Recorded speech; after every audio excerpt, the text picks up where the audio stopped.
ਵਾਹਿਗੁਰੂ ਜੀ ਕਾ ਖਾਲਸਾ ਵਾਹਿਗੁਰੂ ਜੀ ਕੀ ਫਤਿਹ। ਮੈਂ ਤੁਹਾਡੀ ਹੋਸਟ ਨੀਲਮ ਕੌਰ ਤੇ ਮੈਂ ਟੀਵੀ 84 ਦੇ ਸਾਰੇ ਦਰਸ਼ਕਾਂ ਦਾ ਦਿਲੀ ਸਵਾਗਤ ਕਰਦੀ ਹਾਂ। ਪ੍ਰੋਗਰਾਮ ਸੱਚਾ ਸੱਚ ਵਿੱਚ ਰੋਜ਼ਾਨਾ ਦੀ ਤਰ੍ਹਾਂ ਤੁਹਾਡੇ ਤੇ ਸਾਡੇ ਹਰਮਨ ਪਿਆਰੇ ਡਾਕਟਰ ਅਮਰਜੀਤ ਸਿੰਘ ਜੀ ਸਾਡੇ ਸਟੂਡੀਓ ਵਿੱਚ ਆਏ ਹੋਏ ਨੇ। ਆਓ ਉਹਨਾਂ ਨਾਲ ਮਿਲ ਕੇ ਪ੍ਰੋਗਰਾਮ ਸ਼ੁਰੂ ਕਰਦੇ ਹਾਂ।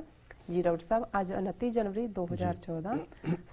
16 ਮਾਘ ਨਾਨਕਸ਼ਾਹੀ ਸੰਮਤ 545 ਦਾ ਦਿਨ ਹੈ। ਇਸ ਤੋਂ ਪਹਿਲਾਂ ਕਿ ਅਸੀਂ ਈਮੇਲ ਦਾ ਸਿਲਸਿਲਾ ਸ਼ੁਰੂ ਕਰੀਏ ਤੇ ਤੁਸੀਂ ਸਾਡੇ ਦਰਸ਼ਕਾਂ ਨਾਲ ਅੱਜ ਦਾ ਕੋਈ ਅਹਿਮ ਮੁੱਦਾ ਸਾਂਝਾ ਕਰਨਾ ਚਾਹੁੰਦੇ ਹੋ? ਅੱਜ ਦੀ ਮੁੱਢਲੀ ਵਿਚਾਰ ਦੇ ਵਿੱਚ 2-3 ਮੁੱਦੇ ਨੇ ਜਿਨ੍ਹਾਂ ਨੂੰ ਮੈਂ ਸਾਹਮਣੇ ਲਿਆਉਣਾ ਚਾਹਾਂਗਾ। ਜੀ ਬੇਸ਼ੱਕ ਮੀਡੀਆ ਦੀਆਂ ਅਹਿਮ ਖਬਰਾਂ ਨੇ, ਦੋ ਇਹਦੇ ਚੋਂ ਮੀਡੀਆ ਦੀਆਂ ਅਹਿਮ ਖਬਰਾਂ ਨੇ। ਇੱਕ ਜਿਹੜਾ ਉਹ ਸਾਡੇ ਨਿੱਜੀ ਸਾਧਨਾਂ ਰਾਹੀਂ ਜੋ ਕਿ ਚੱਲ ਰਿਹਾ, ਜਿਵੇਂ ਅਸੀਂ ਨਾਨਕਸ਼ਾਹੀ ਕੈਲੰਡਰ ਦੇ ਮੁੱਦੇ ਤੇ ਗੱਲ ਕੀਤੀ ਸੀ, ਉਹ ਜਾਣਕਾਰੀ ਸਾਡੇ ਕੋਲ ਹੈ। ਜੀ ਸਭ ਤੋਂ ਪਹਿਲਾਂ ਅਸੀਂ ਮੁੱਖ ਮੁੱਦੇ ਦੀ ਗੱਲ ਕਰਦੇ ਹਾਂ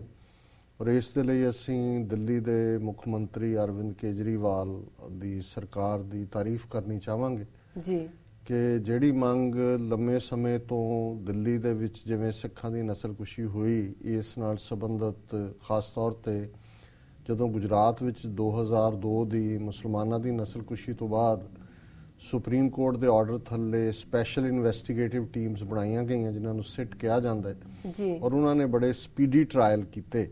ਔਰ ਨਤੀਜੇ ਦੇ ਤੌਰ ਤੇ ਗੁਜਰਾਤ ਦੇ ਵਿੱਚ ਬੇਸ਼ੱਕ ਜਿਹੜਾ ਵੱਡਾ ਮਗਰਮੱਛ ਹੈ ਨਰਿੰਦਰ ਮੋਦੀ, ਉਹ ਤਾਂ ਆਫ ਦਾ ਹੁੱਕ ਹੋਇਆ ਬਚ ਗਿਆ ਜੀ, ਪਰ ਸੁਪਰੀਮ ਕੋਰਟ ਦੀਆਂ ਇਹਨਾਂ ਸਪੈਸ਼ਲ ਇਨਵੈਸਟੀਗੇਟਿਵ ਟੀਮਸ ਨੇ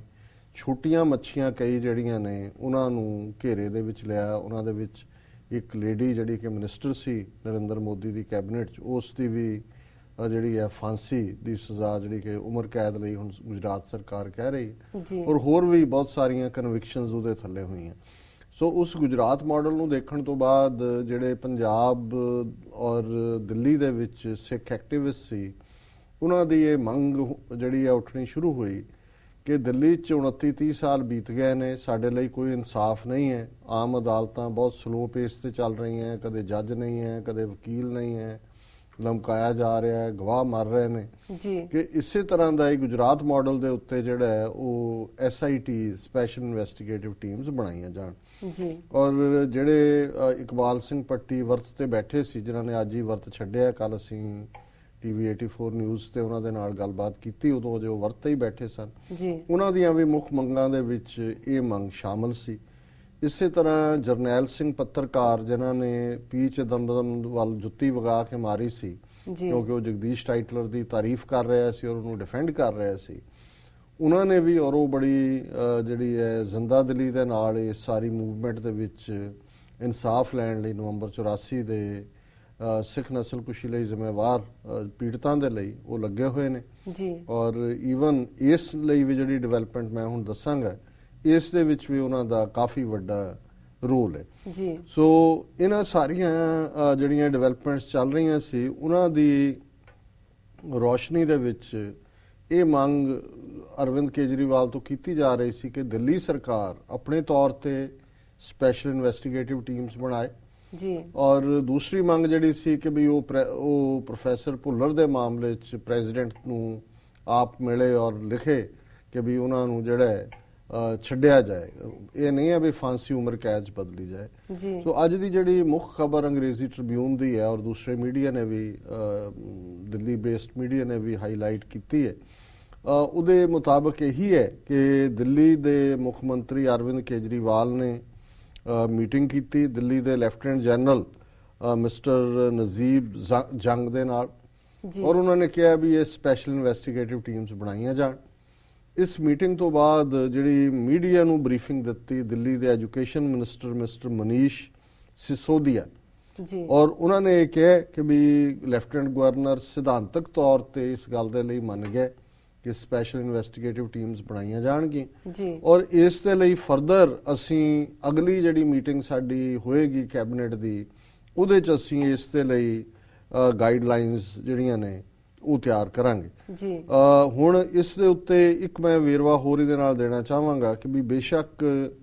ਪਿਛਲੇ 30 ਸਾਲਾਂ ਦੇ ਵਿੱਚ 2 ਕਮਿਸ਼ਨ ਬਣਾਏ ਗਏ। ਇੱਕ ਤਾਂ ਰਾਜੀਵ ਗਾਂਧੀ ਨੇ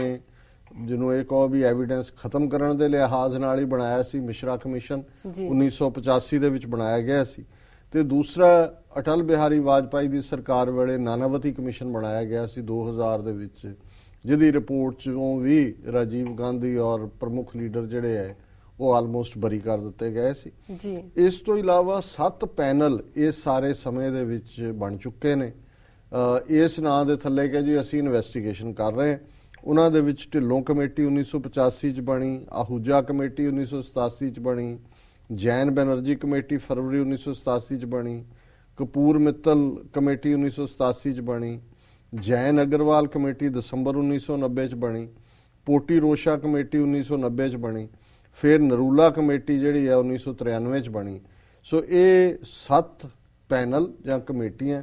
ਤੇ 2 ਕਮਿਸ਼ਨ, ਇਹਨਾਂ ਨੂੰ 3000 ਬੰਦਿਆਂ ਦੇ ਇਕੱਲੇ ਦਿੱਲੀ ਦੇ ਵਿੱਚ, ਔਰ ਇਹ ਜਿੰਨੇ ਕਮਿਸ਼ਨ ਕਮੇਟੀਆਂ ਸੀ ਇਹਨਾਂ ਦਾ ਦਾਇਰਾਕਾਰ ਸਿਰਫ ਦਿੱਲੀ ਤੱਕ ਮਹਿਦੂਦ ਸੀ। ਹਾਲਾਂਕਿ ਹੁਣ ਜਦੋਂ ਅਸੀਂ ਸਿੱਟ ਦੇ ਹਵਾਲੇ ਨਾਲ ਗੱਲ ਕਰਾਂਗੇ ਸੋ ਇਹ ਵੀ ਜ਼ਰੂਰੀ ਹੈ ਕਿ ਬੇਸ਼ੱਕ ਦਿੱਲੀ ਦੀ ਸਰਕਾਰ ਦੀ ਜੁਰਿਸਡਿਕਸ਼ਨ ਦਿੱਲੀ 'ਚ ਹੀ ਹੋਏਗੀ,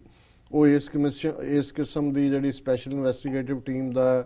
ਦਾਇਰਾਕਾਰ ਦਿੱਲੀ ਰੱਖੇਗੀ। ਪਰ ਇਸ ਮਾਡਲ ਦੇ ਉੱਤੇ ਜੇ ਕਮੇਟੀ ਫਾਊਂਡ ਹੁੰਦੀ ਹੈ ਜਾਂ ਉਦੋਂ ਤੱਕ ਕੇਜਰੀਵਾਲ ਦੀ ਸਰਕਾਰ ਵੀ ਚੱਲਣ ਦਿੱਤੀ ਜਾਂਦੀ ਹੈ, ਕਿਉਂਕਿ ਉਹ ਵੀ ਕਾਂਗਰਸ ਦੀ ਮਰਜ਼ੀ ਤੇ ਹੈ, ਉਹਨਾਂ ਦੇ ਹੀ ਮੈਂਬਰ ਨੇ ਜਿਹੜੇ ਉਸ ਨੂੰ ਸਪੋਰਟ ਕਰ ਰਹੇ ਨੇ, ਤੇ ਫਿਰ ਇਹ ਮਾਡਲ ਭਾਰਤ ਭਰ ਦੇ ਵਿੱਚ, ਕਿਉਂਕਿ ਭਾਰਤ ਦੀਆਂ ਲਗਭਗ ਸਾਰੀਆਂ ਸਟੇਟਾਂ ਦੇ ਵਿੱਚ ਹੀ ਜਿਹੜੇ ਨੇ ਸਿੱਖ ਮਾਰੇ ਗਏ, ਉਸ ਨੂੰ ਫੋਲੋ ਕਰਨਾ ਬਣੇਗਾ। ਦੂਸਰੀ ਗੱਲ ਇਹਦੇ ਬਾਰੇ ਜਿਹੜੀ ਕਾਫੀ ਠੀਕ ਲੱਗਦੀ ਹੈ, ਔਰ ਇਹ ਐਡਵੋਕੇਟ HS ਫੂਲਕਾ ਜਿਨ੍ਹਾਂ ਨੇ ਆਮ ਆਦਮੀ ਪਾਰਟੀ ਜੁਆਇਨ ਕੀਤੀ, ਔਰ ਜ਼ਾਹਰ ਹੈ ਵੀ ਇਸ ਦੇ ਵਿੱਚ ਵੀ ਉਹਨਾਂ ਦਾ ਜ਼ਰੂਰ ਰੋਲ ਹੋਏਗਾ ਇਹ ਬਣਾਉਣ ਦੇ ਲਈ। ਉਹਨਾਂ ਨੇ ਜਿਹੜੀ ਗੱਲ ਕਹੀ ਹੈ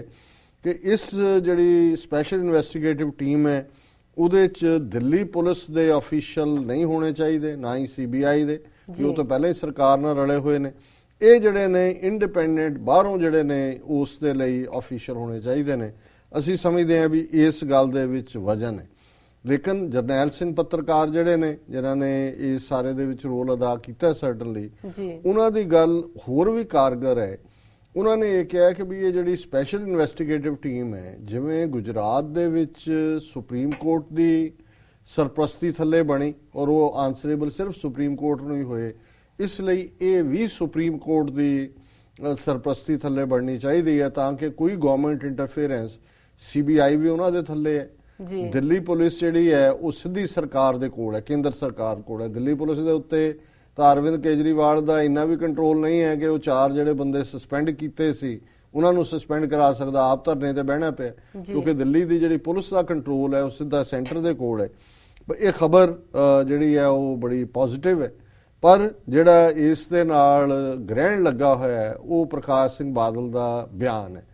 ਹੁਣ ਤੁਸੀਂ ਅਕਾਲੀਆਂ ਦਾ ਘਟੀਆਪਨ ਦੇਖੋ ਵੀ ਜਿਹੜਾ ਕੰਮ ਤੁਸੀਂ 5 ਸਾਲ ਵਾਜਪਾਈ ਸਰਕਾਰ ਦੇ ਘੋੜੇ ਤੇ ਚੜੇ ਰਹੇ ਹੋ, ਹੁਣ ਤੁਸੀਂ ਨਰਿੰਦਰ ਮੋਦੀ ਨੂੰ ਸ਼ਿੰਗਾਰ ਕੇ ਬਟਨਾ ਮਲ ਕੇ ਉਹਨੂੰ ਲਿਆਏ ਹੋ ਕਿ ਉਹਨੂੰ ਦੂਲਾ ਬਣਾ ਕੇ ਪ੍ਰਧਾਨ ਮੰਤਰੀ ਦੀ ਕੁਰਸੀ ਤੇ ਬਿਠਾਣਾ, ਵੀ ਤੁਹਾਨੂੰ ਸ਼ਰਮ ਨਹੀਂ ਆਈ? ਵੀ ਤੁਸੀਂ ਤਾਂ ਕੋਈ ਸਪੈਸ਼ਲ ਇਨਵੈਸਟੀਗੇਟਿਵ ਟੀਮ ਨਹੀਂ ਬਣਾਈ, ਤੁਸੀਂ ਤਾਂ ਉਹ ਨਾਨਾਵਤੀ ਕਮਿਸ਼ਨ ਬਣਵਾਇਆ ਜਿਹਨੇ ਗੁਜਰਾਤ ਦੇ ਵਿੱਚ ਵੀ ਜਾ ਕੇ ਮੋਦੀ ਨੂੰ ਬਰੀ ਕੀਤਾ ਤੇ ਇਧਰੋਂ ਰਾਜੀਵ ਗਾਂਧੀ ਨੂੰ ਬਰੀ ਕੀਤਾ। ਹੁਣ ਬਾਦਲ ਦੀ ਸਟੇਟਮੈਂਟ ਜਿਹੜੀ ਟ੍ਰਿਬਿਊਨ ਨੇ ਕੈਰੀ ਕੀਤੀ ਆ ਉਹ ਇਹ ਕਹਿੰਦਾ there is no need for a sit probe as several earlier high level inquiries have pointed towards the role of Congress leaders in this planned mass massacre of Sikhs। ਕਿ ਕੋਈ ਨਵੇਂ probe ਦੀ ਲੋੜ ਨਹੀਂ ਹੈ, ਪਹਿਲਿਆਂ ਨੇ ਪੁਆਇੰਟ ਆਊਟ ਹੀ ਕੀਤਾ ਹੈ ਕਾਂਗਰਸ ਲੀਡਰਾਂ ਵੱਲ। the need of the hour is to take exemplary action against Congress leaders involved in this dastardly act so that succor could be provided to the victim families। ਕਿ ਜੀ ਉਹਦੇ ਤੇ ਐਕਸ਼ਨ ਲਓ ਤਾਂ ਕਿ ਪੀੜਤ ਪਰਿਵਾਰਾਂ ਨੂੰ ਰਾਹਤ ਮਿਲੇ। ਹੁਣ ਇਹ ਐਸਾ ਸ਼ਰੂੜ ਬੇਈਮਾਨ ਆਦਮੀ ਹੈ, ਇਹਨੇ ਦੇਖਿਆ ਕਿ ਵੀ ਇਹ ਕੰਮ ਜਿੰਨਾ ਜਿਹੜਾ ਆਮ ਆਦਮੀ ਪਾਰਟੀ ਨੇ ਕੀਤਾ, ਔਰ ਬੇਸ਼ੱਕ ਅਸੀਂ ਕ੍ਰਿਟੀਕਲ ਸੀ ਆਮ ਆਦਮੀ ਪਾਰਟੀ ਬਾਰੇ ਅੱਜ ਵੀ ਹੈ ਕਿ ਸਿੱਖ ਨੁਕਤਾ ਨਿਗਾਹ ਤੋਂ ਫਿਊਚਰ 'ਚ ਸਾਡੇ ਨੇਸ਼ਨ ਕਨਸੈਪਟ ਦੇ ਨਾਲ ਉਹ ਗੱਲ ਕਲਿੱਕ ਨਹੀਂ ਹੁੰਦੀ, ਪਰ ਘੱਟੋ ਘੱਟ ਹੁਣ ਇਸ ਸਟੈਪ ਦੇ ਨਾਲ ਇਹਨੇ ਇਹ ਜ਼ਰੂਰ ਆਮ ਆਦਮੀ ਪਾਰਟੀ ਨੇ ਸਾਬਤ ਕਰ ਦਿੱਤਾ ਹੈ ਕਿ ਉਹਨਾਂ ਨੇ ਕਾਂਗਰਸ ਔਰ BJP ਨਾਲੋਂ ਵੱਖਰੀ ਲਾਈਨ ਲੈਂਦੇ ਆ ਘੱਟੋ ਘੱਟ ਜਿਹੜਾ ਇੱਕ ਸਟੈਪ ਫਾਰਵਰਡ ਕੀਤਾ। ਸੋ ਹੁਣ ਇਹ ਬਾਦਲ ਸਮਝਦਾ ਇਸ ਗੱਲ ਨੂੰ ਕਿ ਵੀ ਇਹ ਤਾਂ ਸਿੱਖਾਂ ਦੀਆਂ ਵੋਟਾਂ ਜਿੱਤਣ ਦੀ ਗੱਲ ਬਣ ਗਈ,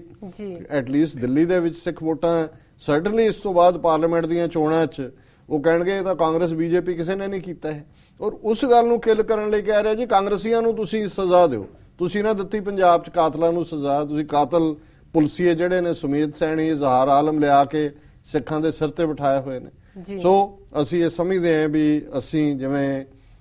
ਸੱਚੋ ਸੱਚ ਦਾ ਮੇਨ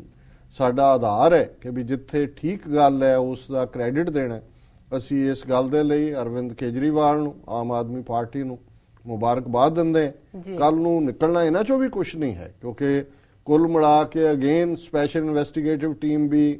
FIRs ਦੇ ਉੱਤੇ ਜਾਏਗੀ। 3000 ਸਿੱਖ ਦਿੱਲੀ 'ਚ ਮਰਿਆ ਰਿਕਾਰਡ ਮੁਤਾਬਕ, ਜਿਹੜੇ ਸਰਕਾਰੀ ਵੀ ਐਫੀਡੇਵਿਟ ਆਏ ਨੇ। ਐਫੀਡੇਵਿਟਸ ਜਿਹੜੇ ਉਹਦੇ ਤੇ FIRs ਨੇ ਉਹ few hundred ਨੇ, ਉਹਨਾਂ 'ਚੋਂ ਵੀ ਕੁਝ ਬੰਦ ਕਰ ਦਿੱਤੀਆਂ ਗਈਆਂ। ਸੋ ਇਨ ਦਾ ਐਂਡ ਰਿਜ਼ਲਟ ਭਾਵੇਂ ਕੁਝ ਵੀ ਨਾ ਹੋਏ, ਬਟ ਘੱਟੋ ਘੱਟ ਇਸ ਗੱਲ ਨੂੰ ਐਕਨੋਲੇਜ ਕਰਨਾ ਜਿਹੜਾ ਇਹ ਇੱਕ ਬਹੁਤ ਹਾਂ ਪੱਕੀ ਗੱਲ ਹੈ, ਔਰ ਅਸੀਂ ਮੁਬਾਰਕਬਾਦ ਦਿੰਦੇ। ਦੂਸਰੀ ਗੱਲ ਜਿਹੜੀ ਬਹੁਤ ਚੰਗੀ ਖਬਰ ਨਹੀਂ ਹੈ, ਔਰ ਜਿਹੜੀ ਇੰਟੈਂਟ ਕਾਂਗਰਸ ਹਕੂਮਤ ਦੀ ਔਰ ਮਨਮੋਹਨ ਸਿੰਘ ਸਰਕਾਰ ਦੀ ਦੱਸ ਰਹੀ ਹੈ, ਇਹ ਅਜੇ ਸਾਰੇ ਮੀਡੀਆ ਨੇ ਕੈਰੀ ਤਾਂ ਨਹੀਂ ਕੀਤੀ, ਕਿ ਜਿਹੜਾ ਫੈਸਲਾ 21 ਜਨਵਰੀ ਨੂੰ ਚੀਫ ਜਸਟਿਸ ਸੁਪਰੀਮ ਕੋਰਟ ਦੀ ਕਮਾਂਡ ਥੱਲੇ ਜੱਜਾਂ ਦੇ ਫੁੱਲ ਬੈਂਚ ਨੇ ਦਿੱਤਾ ਹੈ, ਜਿਹਦੇ 'ਚ ਕਿ 15 ਉਹਨਾਂ ਕਨਵਿਕਟਸ ਦੀ ਜਿਹਨਾਂ ਨੂੰ ਫਾਂਸੀ ਦੀ ਸਜ਼ਾ ਸੀ ਉਹਨਾਂ ਨੂੰ ਉਮਰ ਕੈਦ 'ਚ ਬਦਲਣ ਦਾ ਆਦੇਸ਼ ਦਿੰਦਿਆਂ ਸੁਪਰੀਮ ਕੋਰਟ ਨੇ ਆਪਣੇ ਫੈਸਲੇ 'ਚ ਕਿਹਾ ਕਿ ਵੀ ਜੇ ਮਰਸੀ ਪਟੀਸ਼ਨ ਤੇ ਲੇਟ ਹੋਏ ਤੇ ਇਹ ਆਧਾਰ ਬਣਦਾ ਹੈ ਉਸ ਨੂੰ ਉਮਰ ਕੈਦ 'ਚ ਬਦਲਣ ਦਾ। ਔਰ ਉਹਦੇ ਨਾਲ ਵੀ ਜਿਹੜਾ ਸੁਪਰੀਮ ਕੋਰਟ ਨੇ ਇਹ ਕਿਹਾ ਕਿ ਵੀ ਜਦੋਂ ਤੁਸੀਂ ਕਿਸੇ ਨੂੰ ਮੌਤ ਦੀ ਸਜ਼ਾ ਦੇ ਦਿੰਦੇ ਹੋ, ਇਹ ਫਰਕ ਨਹੀਂ ਹੈ ਵੀ ਉਹਨੂੰ ਇੰਡੀਅਨ ਪੀਨਲ ਕੋਡ ਰਾਹੀਂ ਸਜ਼ਾ ਮਿਲੀ ਜਾਂ ਉਹਨੂੰ ਕਿਸੇ ਟੈਰਰਿਸਟ ਐਕਟ ਦੇ ਥੱਲੇ ਮਿਲੀ। ਸੋ ਜੇ ਰਾਹਤ ਦੇ ਹੱਕਦਾਰ ਹੋਣਗੇ ਤਾਂ ਦੋਨੋਂ ਹੀ ਹੋਣਗੇ, ਭਾਵੇਂ ਉਹ ਟੈਰਰਿਸਟ ਦੇ ਥੱਲੇ ਆਇਆ ਭਾਵੇਂ ਉਹ ਇੰਡੀਅਨ ਪੀਨਲ ਕੋਡ ਦੇ ਥੱਲੇ ਆਇਆ। ਔਰ ਜਿਹੜੀ ਖਬਰ ਹੈ ਕਿ ਇੰਡੀਆ ਦੀ ਹੋਮ ਮਿਨਿਸਟਰੀ ਜਿਹੜੀ ਹੈ ਇਸ ਫੈਸਲੇ ਨੂੰ ਰਿਵਿਊ ਕਰਨ ਦੇ ਲਈ ਵਾਪਸ ਪੈਟੀਸ਼ਨ ਸੁਪਰੀਮ ਕੋਰਟ ਦੇ ਵਿੱਚ ਕਰ ਰਹੀ ਹੈ, ਕਿਉਂਕਿ ਅੱਜ ਜਦੋਂ ਅਸੀਂ ਗੱਲਬਾਤ ਕਰ ਰਹੇ ਹਾਂ ਆਲਰੇਡੀ ਪ੍ਰੋਫੈਸਰ ਭੁੱਲਰ ਦੇ ਕੇਸ ਦੀ ਸੁਣਵਾਈ ਜਿਹੜੀ ਆ ਓਪਨ ਕੋਰਟ 'ਚ ਹੋਣ ਜਾ ਰਹੀ ਸੀ। ਸੋ ਸਾਨੂੰ ਲੱਗਦਾ ਹੈ ਵੀ ਕਿਉਂਕਿ ਉਹ ਜਿਹੜਾ ਫੈਸਲਾ ਹੈ ਉਹਦੇ 'ਚੋਂ ਇੱਕ ਰਾਹਤ ਭਾਵੇਂ ਉਹਨਾਂ 15 ਪੈਟੀਸ਼ਨ ਵਾਲਿਆਂ 'ਚ ਸਰਦਾਰ ਭੁੱਲਰ ਦੀ ਸ਼ਾਮਲ ਨਹੀਂ ਨੇ, ਲੇਕਿਨ ਉਹਦਾ ਫਾਇਦਾ ਲੈਂਦਿਆਂ ਹੀ ਪੈਟੀਸ਼ਨ ਨਵਨੀਤ ਕੌਰ ਭੁੱਲਰ ਨੇ ਫਾਈਲ ਕੀਤੀ ਕਿ ਜੀ ਉਹਦੇ ਥੱਲੇ ਹੁਣ ਸਾਨੂੰ ਰਾਹਤ ਦਿਓ। ਔਰ ਸੁਪਰੀਮ ਕੋਰਟ ਨੇ ਪਰਸੋਂ ਇਹ ਫੈਸਲਾ ਲਿਆ ਵੀ ਅਸੀਂ ਓਪਨ ਕੋਰਟ ਦੇ ਵਿੱਚ 31 ਜਨਵਰੀ ਤੋਂ 30 ਜਨਵਰੀ ਜਾਂ 31 ਜਨਵਰੀ ਤੋਂ ਅਸੀਂ ਸੁਣਵਾਈ ਕਰਾਂਗੇ। ਸੋ ਇਸ ਗੱਲ ਨੂੰ ਮੱਦੇਨਜ਼ਰ ਰੱਖਦੇ ਆ ਇੰਡੀਅਨ ਸੈਂਟਰ ਗਵਰਨਮੈਂਟ ਨੇ ਜਿਹੜਾ ਉਹ ਮੂਵ ਕਰ ਦਿੱਤਾ ਹੈ, ਔਰ ਉਹਨਾਂ ਨੇ ਲਾ ਮਿਨਿਸਟਰ ਨੂੰ ਕਿਹਾ ਕਿ ਜੀ ਰਿਵਿਊ ਦੇ ਲਈ ਕਹੋ। ਸੋ ਇਹਦਾ ਮਤਲਬ ਇਹ ਹੈ, ਬੇਸ਼ੱਕ ਮੇਰਾ ਆਪਣਾ ਇਹ ਖਿਆਲ ਹੈ ਵੀ ਰਿਵਿਊ ਬਹੁਤ ਵਾਰੀ ਉਹੀ ਪੈਨਲ ਕਰਦਾ ਹੈ, ਪਰ ਵੱਖਰਾ ਪੈਨਲ ਵੀ ਹੋ ਸਕਦਾ ਹੈ, ਉਹ ਫੈਸਲਾ ਹੋਰ ਪਾਸੇ ਵੀ ਜਾ ਸਕਦਾ ਹੈ। ਸੋ ਇਹ ਇਹਨਾਂ ਦੀ ਨੀਅਤ ਨੂੰ ਸ਼ੋਅ ਕਰਦਾ ਹੈ ਕਿ ਕਿਵੇਂ ਪ੍ਰੋਫੈਸਰ ਭੁੱਲਰ ਦਾ ਮੁੱਦਾ ਜਿਹੜਾ ਹੈ ਉਸ ਨੂੰ ਇਹਦੇ ਬਾਵਜੂਦ ਕਿ ਉਹਦੇ ਚੋਂ ਜੇ ਕੋਈ ਰਾਹਤ ਮਿਲ ਸਕਦੀ ਸੀ ਤੇ ਸੈਂਟਰ ਗਵਰਨਮੈਂਟ ਟੈਰਰਿਜ਼ਮ ਦੇ ਨਾਂ ਥੱਲੇ ਉਹਨੂੰ ਬਲੌਕ ਕਰਨਾ ਚਾਹੁੰਦੀ ਹੈ। ਤੀਸਰੀ ਜਿਹੜੀ ਗੱਲ ਮੈਂ ਬੜੀ ਬਰੀਫ ਚ ਕਰਾਂ, ਨਾਨਕਸ਼ਾਹੀ ਕੈਲੰਡਰ ਸੰਬੰਧੀ ਅਸੀਂ ਕੱਲ ਜ਼ਿਕਰ ਕੀਤਾ ਸੀ ਕਿ ਕਿਵੇਂ ਜਥੇਦਾਰਾਂ ਦੀ ਮੀਟਿੰਗ ਵਿੱਚ ਪੂਰਾ ਭੋਗ ਪਾ ਕੇ ਨਾਨਕਸ਼ਾਹੀ ਕੈਲੰਡਰ ਦਾ ਹਿੰਦੂ ਕੈਲੰਡਰ ਵਾਪਸ ਲਿਆਉਣ ਦੀ ਗੱਲ ਸੀ, ਜਿਸ ਨੂੰ ਜਥੇਦਾਰ ਬਲਵੰਤ ਸਿੰਘ ਨੰਦਗੜ੍ਹ ਜਿਹੜੇ ਕਿ ਤਖਤ ਸ੍ਰੀ ਦਮਦਮਾ ਸਾਹਿਬ ਦੇ ਜਥੇਦਾਰ ਨੇ ਉਹਨਾਂ ਨੇ ਫਰਮਲੀ ਬਲੌਕ ਕੀਤਾ। ਉਹਨਾਂ ਨੇ ਇਹ ਕਿਹਾ ਕਿ ਜੀ ਮੈਂ ਬਿਲਕੁਲ ਇਹਦੇ ਨਾਲ ਸਹਿਮਤ ਨਹੀਂ ਹੈ, ਮੈਂ ਬਾਹਰ ਜਾ ਕੇ ਤੁਹਾਡਾ ਜਲੂਸ ਵੀ ਕੱਢਾਂਗਾ, ਔਰ ਇਹ ਜਿਹੜੀ ਹੈ ਆਪਣੀ ਕਾਰ ਮੈਂ ਤੁਹਾਡੀ ਵੀ ਨਾਲ ਲਿਆਂਦੀ ਹੈ, ਮੈਂ ਆਇਆ ਉਹਦੇ 'ਚ ਇਹੀ ਤੁਹਾਡੀ ਦਿੱਤੀ ਕਾਰ ਆਪਣੀ ਵੀ ਨਾਲ ਲਿਆ, ਔਰ ਮੈਂ ਬਿਲਕੁਲ ਛੱਡ ਦਿਆਂਗਾ ਲੇਕਿਨ ਇਹਨੂੰ ਨਹੀਂ ਕਰਾਂਗਾ। ਸੋ ਉਹ ਜਥੇਦਾਰਾਂ ਨੂੰ ਰੁਕਣਾ ਪਿਆ। ਪਰ ਹੁਣ ਸਾਡੀ ਅੰਦਰੂਨੀ ਜਾਣਕਾਰੀ ਇਹ ਹੈ ਕਿ ਸੁਖਬੀਰ ਬਾਦਲ ਨੇ 1-to-1 ਮੀਟਿੰਗ ਦੇ ਲਈ ਜਥੇਦਾਰ ਨੰਦਗੜ੍ਹ ਨੂੰ ਸੱਦਿਆ, ਔਰ ਉਸ ਦੇ ਵਿੱਚ ਕੀ ਲਾਈਨ ਹੁੰਦੀ ਹੈ। ਹਾਲਾਂਕਿ ਜੇ ਜਥੇਦਾਰ ਨੰਦਗੜ੍ਹ ਅੜੇ ਵੀ ਰਹਿੰਦੇ ਨੇ ਆਪਣੀ ਗੱਲ ਤੇ, ਕਿਉਂਕਿ ਉਸ ਚੋਂ ਇੱਕ ਗੱਲ ਜਿਹੜੀ ਸਾਨੂੰ ਅੰਦਰੂਨੀ ਸਾਧਨਾ ਤੋਂ ਮਿਲੀ ਹੈ ਕਿ RSS ਦੇ ਨਾਲ ਸੁਖਬੀਰ ਬਾਦਲ ਦਾ ਐਗਰੀਮੈਂਟ ਹੈ, ਔਰ ਉਹ ਸੰਤ ਸਮਾਜ ਰਾਹੀਂ ਹੈ ਕਿ ਪਾਰਲੀਮੈਂਟ ਚੋਣਾਂ ਤੋਂ ਪਹਿਲਾਂ ਉਹ ਜਿਹੜਾ ਅਸੀਂ ਦਾ ਭੋਗ ਪਾ ਕੇ ਇਹਨੂੰ ਹਿੰਦੂ ਕੈਲੰਡਰ 'ਚ ਕਨਵਰਟ ਕਰ ਦਿਆਂਗੇ। ਸੋ ਸਾਡਾ ਖਦਸ਼ਾ ਇਹ ਹੈ ਵੀ ਜਥੇਦਾਰ ਨੰਦਗੜ੍ਹ ਸਿਹਤ ਕਾਰਨਾਂ ਦੇ ਨਾਂ ਥੱਲੇ, ਕਿਉਂਕਿ ਉਹਨਾਂ ਦੀ ਸਿਹਤ ਠੀਕ ਵੀ ਨਹੀਂ ਰਹਿੰਦੀ, ਉਹਨਾਂ ਤੋਂ ਅਸਤੀਫਾ ਵੀ ਲਿਆ ਜਾ ਸਕਦਾ ਹੈ ਤੇ ਇਹ ਵੀ ਹੋ ਸਕਦਾ ਜੇ ਦੋਨੋਂ, ਕਿਉਂਕਿ ਉਹ ਵੀ ਬਾਦਲ ਪਰਿਵਾਰ ਦੇ ਕੋਈ ਖਿਲਾਫ ਨਹੀਂ ਰਹੇ ਜਥੇਦਾਰ ਨੰਦਗੜ੍ਹ, ਉਹਨਾਂ ਨਾਲ ਉਹਨਾਂ ਦੇ ਚੰਗੇ ਸੰਬੰਧ ਰਹੇ ਨੇ ਜਾਂ ਹੈ ਨੇ, ਔਰ ਇਹ ਵੀ ਹੋ ਸਕਦਾ ਹੈ ਕਿ ਉਹ ਸਿਹਤ ਦੇ ਹਵਾਲੇ ਨਾਲ ਅਗਲੀ ਮੀਟਿੰਗ 'ਚ ਨਾ ਜਾਣ ਤੇ ਕੋਈ ਗ੍ਰੰਥੀ ਹਰਮੰਦਰ ਸਾਹਿਬ ਦਾ ਬਿਠਾ ਕੇ ਇਹ ਜਿਹੜਾ ਨਾਨਕਸ਼ਾਹੀ ਕੈਲੰਡਰ ਦਾ ਭੋਗ ਪਾ ਦਿੱਤਾ ਜਾਏ। ਸੋ ਸਿੱਖ ਸੰਗਤਾਂ ਦੇ ਸਾਹਮਣੇ ਸਾਡਾ ਫਰਜ਼ ਹੈ ਇਸ ਗੱਲ ਨੂੰ ਲਿਆਉਣਾ।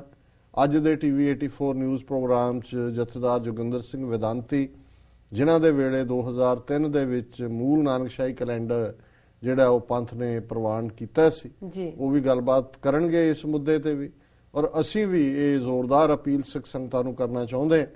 ਕਿ ਬਾਹਰ ਸਿੱਖ ਸੰਗਤਾਂ ਗੁਰਦੁਆਰਾ ਕਮੇਟੀਆਂ ਇਸ ਇਸ਼ੂ ਨੂੰ ਗੰਭੀਰਤਾ ਨਾਲ ਲੈਣ ਜੀ ਔਰ ਇਸ ਦੇ ਲਈ ਮਤੇ ਪਾਸ ਕਰਨ, ਇਸ ਦੇ ਲਈ ਸਟੇਟਮੈਂਟਸ ਆਣ ਔਰ ਜੋ ਵੀ ਕਰਨਾ ਪੈਂਦਾ ਹੈ ਤਾਂ ਕਿ ਜਿਹੜਾ ਹੈ ਇਹ ਬਿਲਕੁਲ ਭੋਗ ਪਾਉਣ ਦੀ ਲਾਈਨ ਜਿਹੜੀ ਹੈ, ਜਿਹੜਾ ਇਹਨਾਂ ਦਾ ਮਾੜਾ ਇਰਾਦਾ ਹੈ, ਜੀ ਇਸ ਨੂੰ ਰੋਕਿਆ ਜਾ ਸਕੇ। ਜੀ। ਸੋ ਇਹ ਕਾਫੀ ਗੰਭੀਰ ਗੱਲ ਹੈ। ਇਹ ਜਿੰਨੀ ਕੁ ਸਾਡੀ ਪ੍ਰਾਪਤੀ ਸੀ, ਸੋਧਾਂ ਦੇ ਨਾਂ ਥੱਲੇ ਅੱਧਾ ਕੁ ਤਾਂ ਹਿੰਦੂਕਰਨ ਕੀਤਾ ਹੋਇਆ ਹੈ, ਪਰ ਬਿਲਕੁਲ ਭੋਗ ਪਾਉਣ ਦਾ ਮਤਲਬ ਹੋਏਗਾ ਵਾਪਸ ਹਿੰਦੂਤਵਾ ਦੇ ਖਾਰੇ ਸਮੁੰਦਰ 'ਚ ਡੁੱਬਣਾ। ਔਰ ਫਿਰ ਕਦੋਂ ਉਸ ਸਾਰੇ 'ਚੋਂ ਅਸੀਂ ਦੁਬਾਰਾ ਨਿਕਲ ਸਕਾਂਗੇ? ਅਜੇ ਤਾਂ ਇਹ ਹੈ ਵੀ ਇਹ ਸੋਧਾਂ ਵਾਲਾ ਕੰਮ ਕਦੇ ਹੋਰ ਸੋਧਿਆ ਜਾ ਸਕਦਾ ਹੈ, ਲੇਕਿਨ ਜੇ ਬਿਲਕੁਲ ਹੀ ਇਹਨਾਂ ਨੇ ਖਤਮ ਕਰ ਦਿੱਤਾ ਕਿ ਲਿਆਓ ਪੁਰਾਣਾ ਕੈਲੰਡਰ ਹੀ, ਤਾਂ ਫਿਰ ਕੋਈ ਰਸਤਾ ਬਾਕੀ ਨਹੀਂ ਬਚੇਗਾ। ਜੀ ਸੋ ਇਹ ਅੱਜ ਦੇ ਅਹਿਮ ਵਿਸ਼ੇ ਨੇ। ਜੀ ਡਾਕਟਰ ਸਾਹਿਬ, ਤੁਹਾਡਾ ਬਹੁਤ ਬਹੁਤ ਧੰਨਵਾਦ। ਹੁਣ ਲੈਣੇ ਬ੍ਰੇਕ। ਵਿਊਅਰਸ, ਵਿਚਾਰਾਂ ਦਾ ਸਿਲਸਿਲਾ ਇਸ ਤਰ੍ਹਾਂ ਚੱਲਦਾ ਰਹੇਗਾ। ਮਿਲਦੇ ਹਾਂ ਛੋਟੇ ਬ੍ਰੇਕ ਤੋਂ ਬਾਅਦ।